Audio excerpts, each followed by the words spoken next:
Hi everyone. Thank you for visiting our channel. Single-family residential model presents the case where a property is purchased and subsequently rented for several years before the property being sold.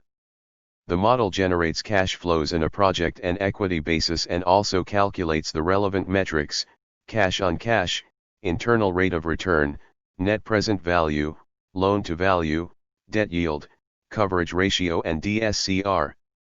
The financing options for the project include equity funding from investors and an amortizing loan. So, a quick overview of the model. In the Contents tab you can see the structure of the model, and by clicking on any of the headlines to be redirected to the relevant worksheet. On the Manual tab you can feed the general information for the model, such as model name, responsible, timeline of the model and date and currency conventions. Additionally, there is a description of the color coding of the model in the same tab. Inputs are always depicted with a yellow fill and blue letters. Call up, that is direct links from other cells, are filled in light blue with blue letters, while calculations are depicted with white fill and black characters. There is also a color coding for the various tabs of the model. Yellow tabs are mostly assumptions tabs, gray tabs are calculations tabs, blue tabs are outputs tabs, that is effectively results or graphs, and finally light blue tabs are admin tabs, for example, the cover page, contents, and checks. Moving on to the Inputs tab, you can adjust the various assumptions of the model based on the specifications and requirements of your business. In yellow, whatever can be amended as an assumption.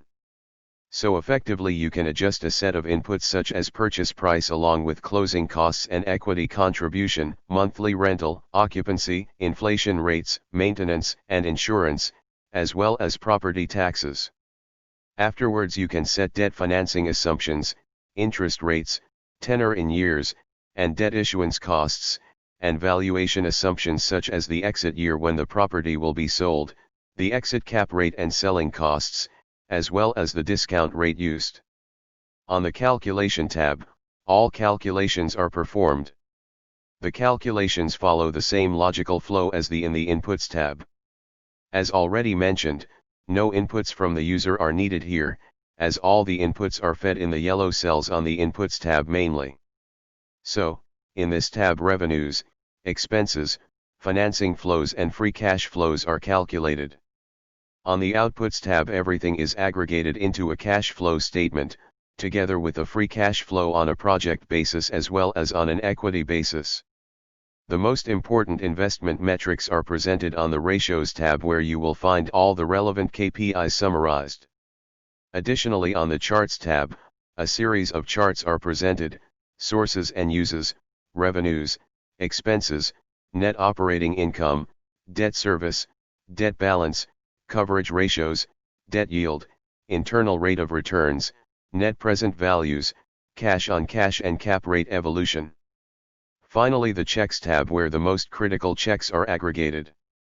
Whenever you see an error message in any page, you should consult this page to see where the error is coming from. And that's it. Thank you for your time.